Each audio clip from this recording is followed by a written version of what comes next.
अभिमान। अभिमान, अच्छाई का अभिमान बुराई की जड़ है।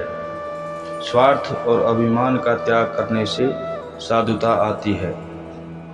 अपनी बुद्धि का अभिमान ही शास्त्रों की, संतों की बातों को अंतःकरण में टिकने नहीं देता है।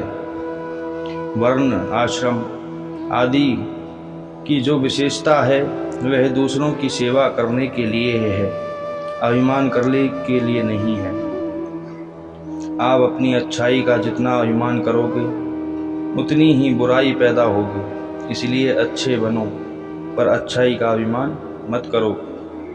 ज्ञान मुक्त करता है पर ज्ञान का अभिमान नरक में ले जाता है। सांसारिक वस्तु के मिलने पर तो अभिमान आ सकता है, पर भगवान के मिलने पर अभिमान आ ही नहीं सकता। प्रत्युत अभिमान का सर्वथा नाश हो जाता है। भगवान को प्राप्त होने पर अभिमान का नाश हो जाता है। स्वार्थ और अभिमान का त्याग किए बिना मनुष्य कभी भी श्रेष्ठ नहीं बन सकता। केवल श्रेष्ठ बनने का एक मुखौटा ये ढोंग करता है।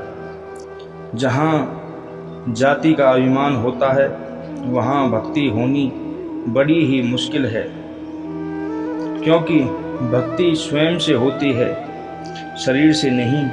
परंतु जाति शरीर की होती है, स्वयं की नहीं। जब तक स्वार्थ और अभिमान है तब तक किसी के भी साथ प्रेम नहीं हो सकता। अभिमानी आदमी से सेवा तो कम होती है, पर उसको पता लगता है कि मैंने ज़्यादा सेवा की। परंतु निरभिमानी आदमी को पता तो कम लगता है पर सेवा ज़्यादा होती है। बुद्धिमानी का अभिमान मूर्खता से पैदा होता है। जो चीज़ अपनी है उसका अभिमान नहीं होता, और जो चीज़ अपनी नहीं है उसका भी अभिमान नहीं होता।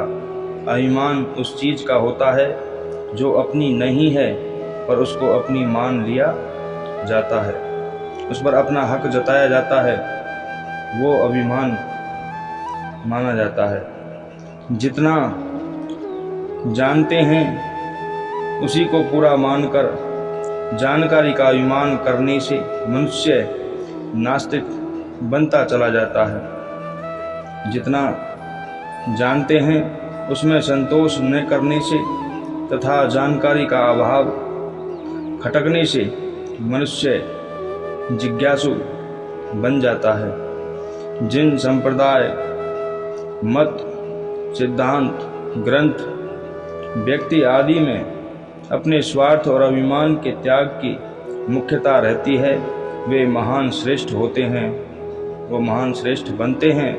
परंतु जिनमें अपने स्वार्थ और अभिमान की ही मुख्यता रहती है वे महान मूर्ख होते हैं।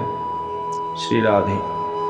अगर आपको ये वीडियो अच्छी लगी हो तो आप इसको शेयर करें, सब्सक्राइब करें, लाइक करें और कमेंट ज़रूर करें।